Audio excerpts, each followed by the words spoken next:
Hey YouTube, welcome back to the channel. Donnie here, coming at you with another video. Today is Sunday, January 11th, and yesterday I went to the first card show for me for the year of 2026.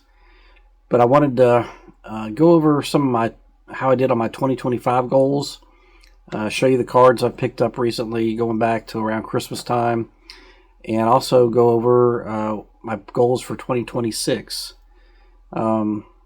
So I've got some notes here. May have to look at them periodically because I have a lot of goals each year. And 2025 was a great year for my collection. Made a lot of headway on cards I wanted. Got to go to Strongsville for the first time. Picked up the most expensive card I ever bought there at Strongsville. Spent more money at one show than I had ever before. Got a lot of other cards I needed for my collection sets and player runs and so forth. Then I also hit a couple of the big Nashville shows and also went to the Music City Autograph Show and picked up a few autographs there that I've shown you guys already. So from a show perspective, 2025 I would say was a big success. I did not get to go to the National. Haven't been to the National since 1999. Probably will not go again this year. I've got 2 kids in college right now and a third one that's a junior in high school.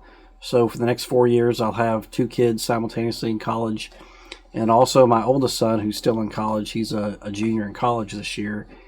He just got engaged over New Year's Day. And so his fiance she's lives in Namibia, Africa. And so she'll be coming over here hopefully sometime this year and getting married here in the States. And probably more than likely my wife and I will be paying for most of that wedding. Won't be a big wedding, but still with that. And then the 2 kids in college plus the third one still go through college. Probably national budget and maybe even some other things are going to have to be put on hold for a little bit. So anyway, 2025 was great for shows. As far as sets, it's kind of a mixed bag. I did make progress, but got down to 1 card needed on my 65 top set. Still need the Sandy Koufax. I went to the card show yesterday in Nashville at the Lighthouse School. There was 1 Sandy Koufax in the whole room, and it was the same one that I'd seen from that same dealer for the previous 2 shows I've been to where he's been at. It was a decent enough Koufax. It has this one little dot, though, on the left border that kind of bugged me, and so I've passed on it 2 other times before yesterday, and I passed on it again there. So I still need to pick up that Koufax. Did pick up a few upgrades for some of the commons in the set, and I have a handful of other upgrades I need to make, but I did not finish that in 2025 like I hoped to. My 1964 Topps Giants set, also down to 2 cards. Need the Maze and the Koufax, both are short prints. So did not get to finish that one last year. Hopefully I can find those 2 cards and finish that this year. There were no 64 Topps Giants at the show yesterday in Nashville. It's a smaller show. It's not the big Nashville show. It's the smaller one. Still ran by the same show promoter, but he does twice a month small show and then 3 times a year bigger show at the Nashville Fairgrounds. I did finish my 1958 Topps All-Star subset, so that was good. I've shown those cards to you. Last couple I picked up were the Hank Aaron and Willie Mays. So I finished that. 1975 Topps set. I'm down to 51 cards needed for that one. So that'll come on my 2026 goals. You'll see that here in a few minutes or hear about it.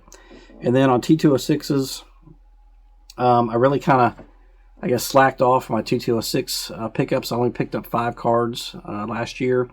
Did pick up a Piedmont 460 Factory 42 back at Strongsville. So that was a nice rare back that I didn't have in my set yet. And then also picked up a Polar Bear back towards the end of 2025. But I only picked up 5 for the year. So at that rate, I'll have to live to like I'm 150 years old to finish the set. But that's that. As far as individual cards go, I did pick up the 1955 Topps Yogi Berra that I wanted, so I'm down to like 4 cards for my 55 Topps set. I did get the Topps rookie card of Ozzie Smith from 1979, and also got that autograph to the Music City Autograph Show, so that was great. Got a Red Heart Hall of Famer in Red Sheendienst. Got that at Strongsville. Got my Ernie Banks rookie card from 1954 Tops at Strongsville too. Largest or most expensive card I've ever bought by far. So that was a huge pickup for 2025. I did get several pre-war type cards. I kind of restarted my pre-war type card collection over the last year or so. And so in 2025, I picked up a DeLong, a Diamond Star, Tattoo Orbit, Maple Crispet, and a Butterfinger. That I didn't have any of those sets represented in my collection previously. So that was a pretty big deal for me. And then 3 other cards that I didn't get a chance to pick up in 25 that are going to be transferred to my 2026 goals include the 68 Tops Nolan Ryan rookie card, the 68 Tops Johnny Bench rookie card, and the 69 Tops Reggie Jackson rookie card. Yesterday when I was at a show, I was talking to the dealer that had the Koufax, and I was looking at, he had a Johnny Bench rookie card and a Reggie Jackson rookie card, and the guy came up beside me and was talking him up and stuff, and he ended up buying that Reggie Jackson rookie card before I could really look at it, which is fine. I picked up some other good cards I'll show you guys here in a minute. But those 3 cards I would like to try to get in 2026. I have a feeling that Reggie Jackson will probably come back to the Music City Autograph Show in 26. And if I have his rookie card, I can get him to autograph it. He has a very expensive price tag to autograph his rookie card. It's like $400. But I might go ahead and spring for that. We'll see. Johnny Bench, I think, may also come back. And so if I get his rookie card, I could get that autographed. Or I might buy the 69 Tops second-year bench rookie or bench card and get him to autograph that one. So we'll just see. The Nolan Ryan rookie card is what I've wanted since I was a kid. Probably most collectors my age. That was the card that everyone wanted. Whenever the Beckett magazines came out, that was one of the first ones that we would check the price guide to see where it was. And so Nolan Ryan was one of my favorite pitchers growing up, still is.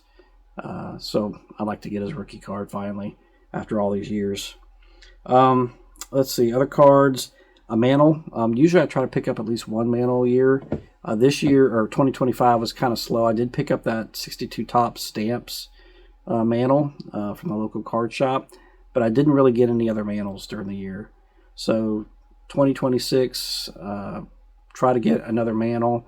Probably not a high dollar one, but you never know. I am working on the 1960 Top set, and I need both the base card and the All-Star card, so maybe one of those could be done in 2026. Shows. I hit 2 of the 3 big Nashville shows, like I already said, and hit Strongsville. So those met those goals for 2025. So for 2026 here, kind of very similar breakdown. I have set goals, I have individual card goals, and I have card show goals. So sets, I'll really need to finish my 65 Top set, finally get that Koufax that I need, as well as knock off some of the upgrades I wanted. I'll show you some upgrades here in a second. Finish the 64 Tops Giant set. I want to get at least 20 cards towards my 1960 Top set. I think I have like 45 still left to go. I have picked up a couple in the last month or so, so I'm making slow progress there. But most of them are Hall of Famers, so it's not going to be cheap. But I hope to make probably get about halfway, at least on my 60 Top set. And then on my 75 Top set, I think I need 51 cards, so I'd like to cut that in half, pick up about 25, 26 cards there. Most of those are also Hall of Famers, but obviously 75 is typically cheaper, except when you're looking at like the Nolan Ryans and Hank Aaron's and things like that. And then this is a big stretch goal here, 25 T206s. So if I have any hope of ever finishing the T206 set before I croak, I need to get more than 5 cards a year there. So really try to pick up some of those, preferably with off-backs, Polar Bear, Sovereign, Old Mill, Tolstoy, EPG, DG, things like that. Also want to collect the Southern Leaguers and the Old Mill Southern League back. So that's my set goals for 2026.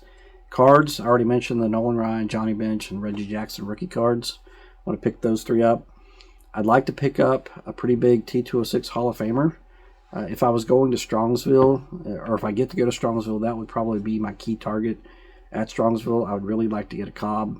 But if I have to settle for Mathewson, Speaker, Cy Young, Walter Johnson, something like that, that would be perfectly fine too, because I need all those for my T206 set. But really would like to try to get a Cobb, but I just don't know if the finances will support it this year. 2 other card goals. I'd like to pick up at least one card of a Hall of Famer that's not represented in my collection.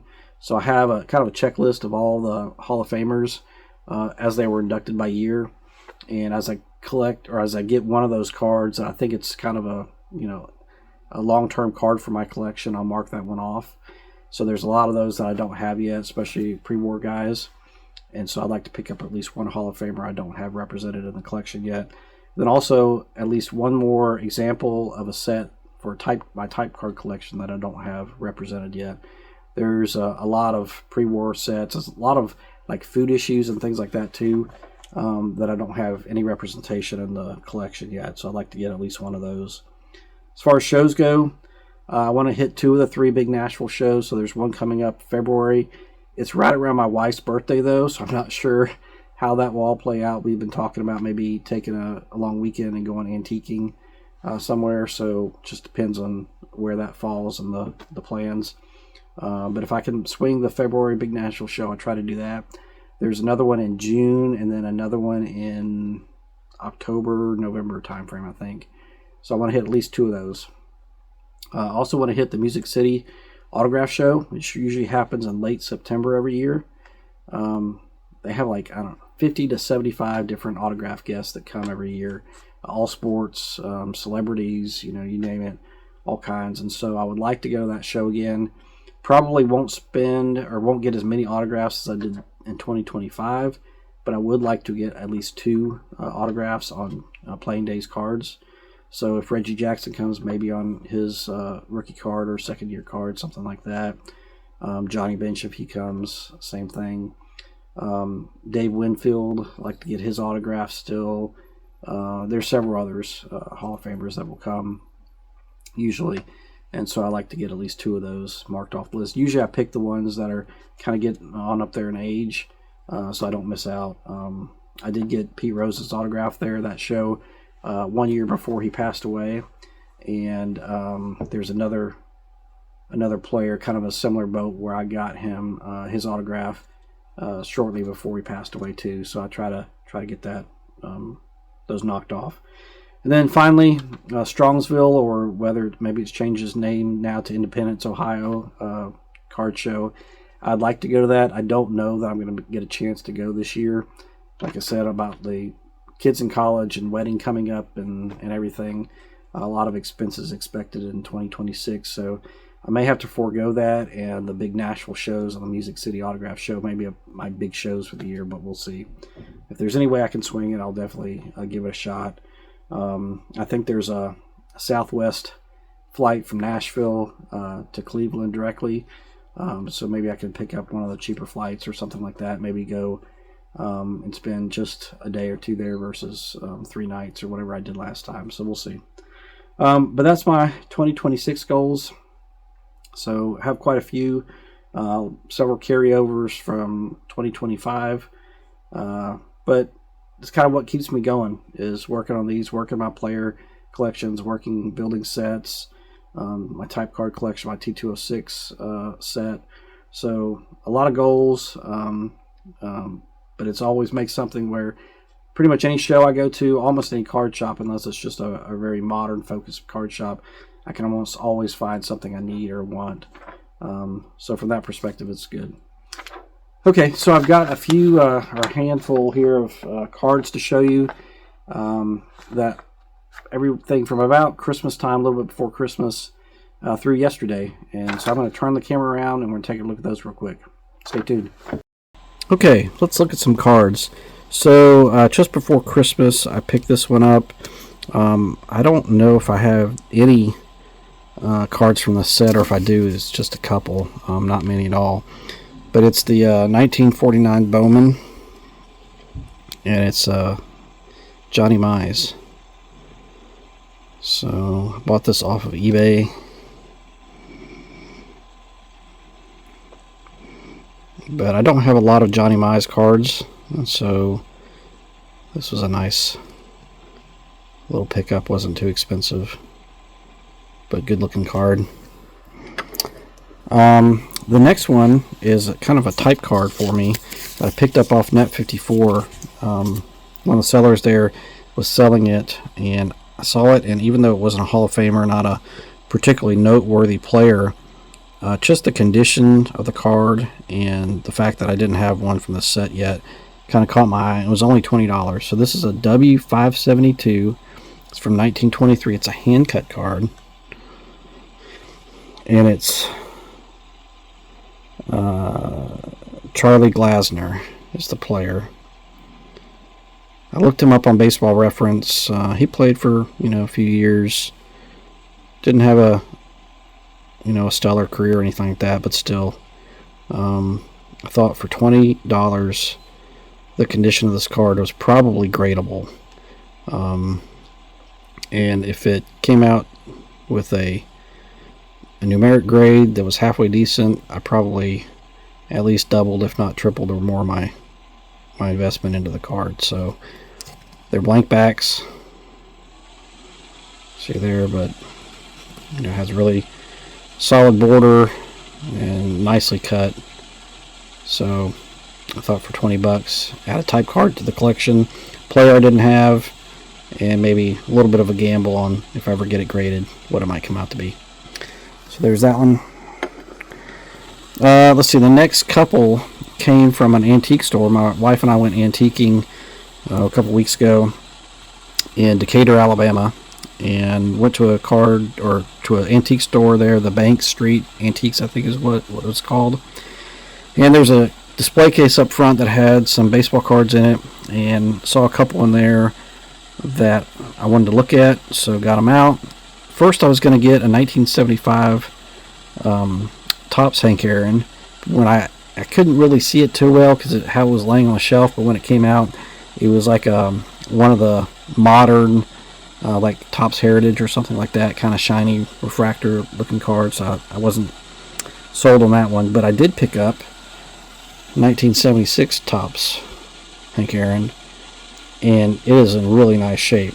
A little OC, but still pretty darn good, and I mean just super nice condition. One I needed for my Hank Aaron run. I think this is the last card for him. Anyway, happy to pick that one up.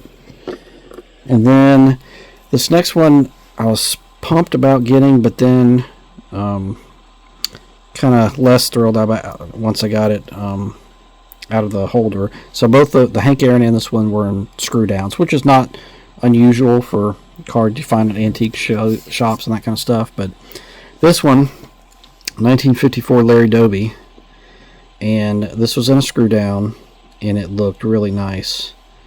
It was $30. So yeah, I picked it up. But what kind of ticked me off some, and I'll have to be more careful about this when I'm shopping at like antique stores and things like that, is so it was in the screw down holder and the price tag was right up here.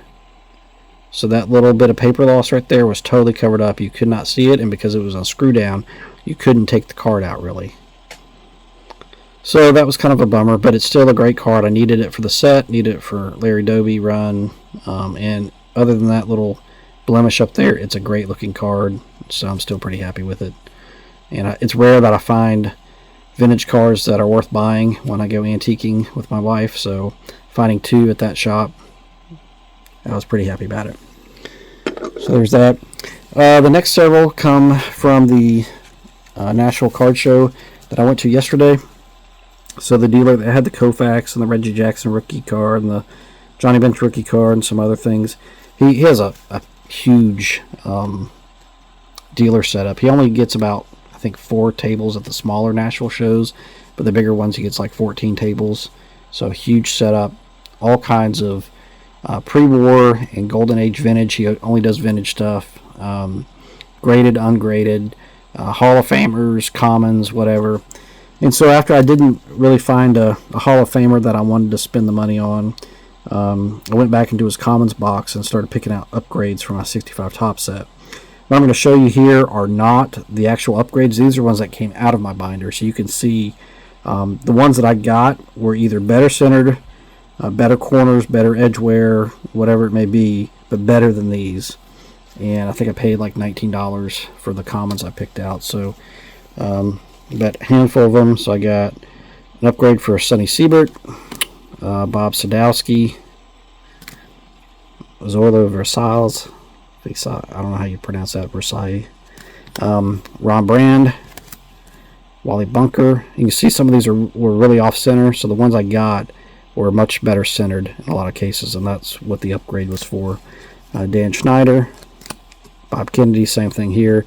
This one that came out of my set was pretty off center, so the upgrade I got was much more centered, so that was great. Larry Brown, this one had some pretty significant corner wear there that I wanted to get a better looking one.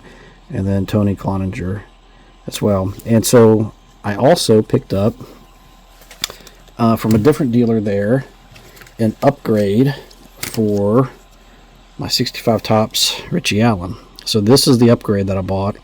It was $35, and that one will go into my Hall of Fame box where I keep all my vintage Hall of Famers. Kind of toying back and forth if I keep them in the box or if I put them back in the binder. But what getting this allowed me to do was, for another one of my projects, put Johnny Mize down here for a second, is on the spine of my binders, my set binders, I want to have a second year card that represents the format of the set.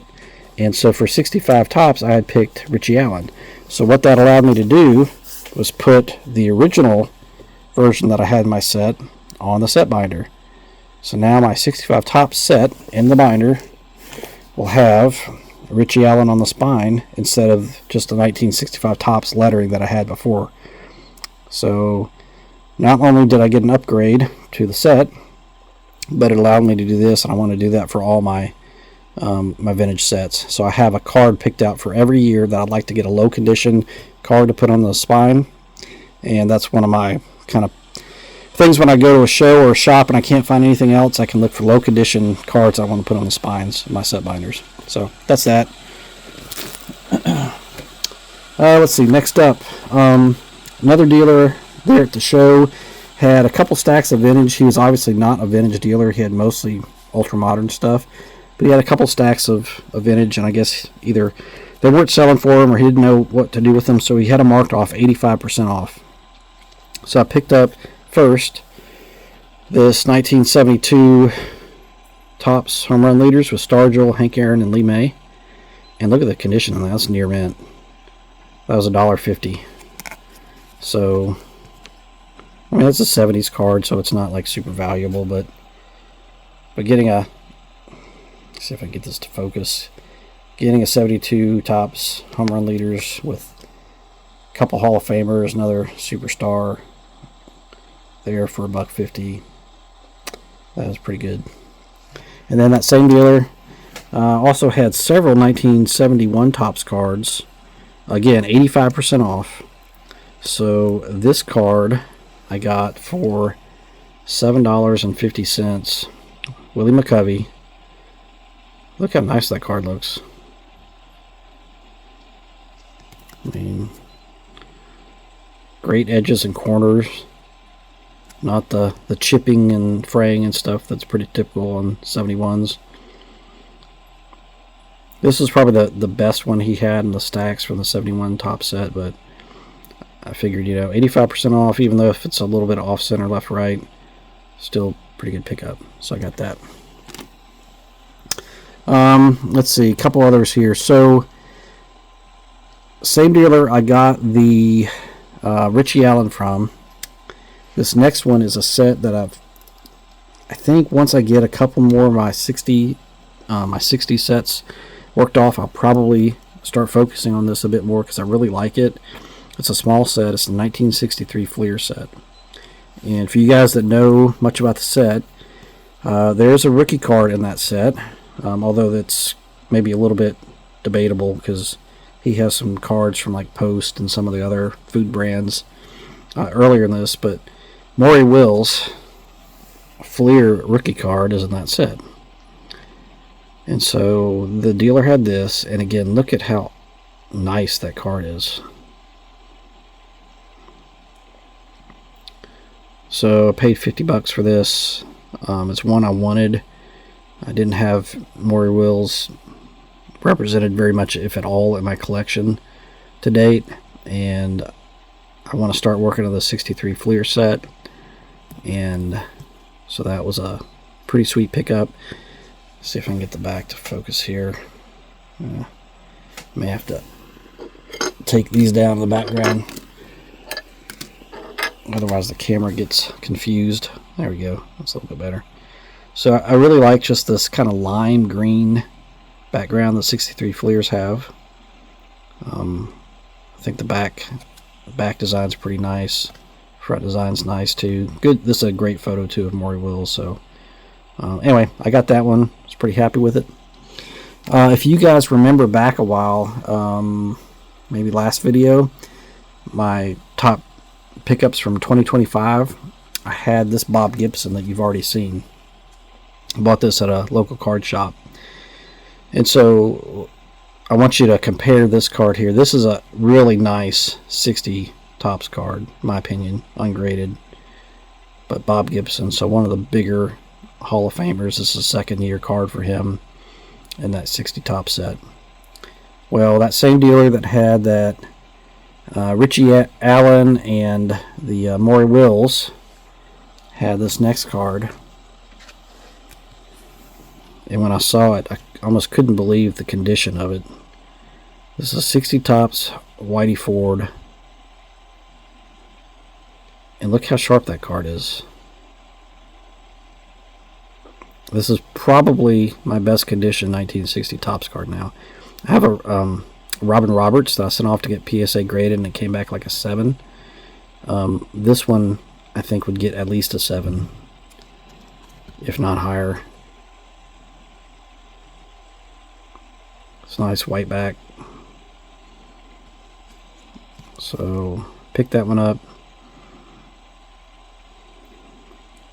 I think it was also $50, but I'm working on the 60 Topps set, trying to get that finished up. Need mostly Hall of Famers, and this was one of the ones I needed, and just outstanding condition, so pretty happy with that one. And then that same dealer had the last card that I'll show you tonight. As you guys know, I've been working on a Lou Brock run for a while. I'm down to needing a handful of cards from his basic Topps run. Still need some food issues, the Topps Venezuelans, Topps Supers, and things like that. But one of the, I guess the earliest normal Topps card that I needed for Lou Brock was a 63 Topps card. There was an ungraded one at the dealer that I bought the 65 Commons from that I looked at, and he had a price tag of $195. I figured I probably could get like $30 off that, maybe 40, but let's say $30, so pay like $165 for it. And it was ungraded, and it was nice, but it's not as nice as this one. This one, the dealer that I bought the Richie Allen, the Maury Wills, and the Whitey Ford from, had this one. He had it listed as $175. I ended up paying $155 for it. But it's a SGC 6.5 1963 Topps Lou Brock, and it's nearly perfectly centered, bright white borders, really sharp edges and corners. So I figured just the grading is probably worth $15 to $20, so that brings us down to something like $140 for the card, $135 for the card.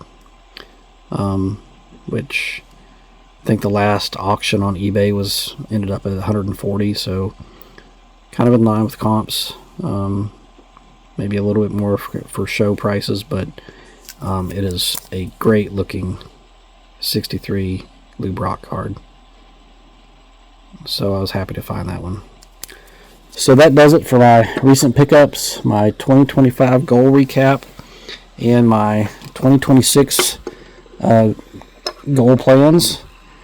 Glad you guys joined me tonight. If you guys like the video, please like and subscribe. Share the video if you don't mind, and leave comments. I'll try to respond to all the comments that people leave me, and I'll try to have another video up here maybe another week or so. I want to go over my top either 25 or 50 cards in my collection as it stands right now. I was meaning to get that out before the end of the year, but it just didn't make it, so I'll try to still do that. But until then, I'll see you guys later. Thanks for watching. Take care.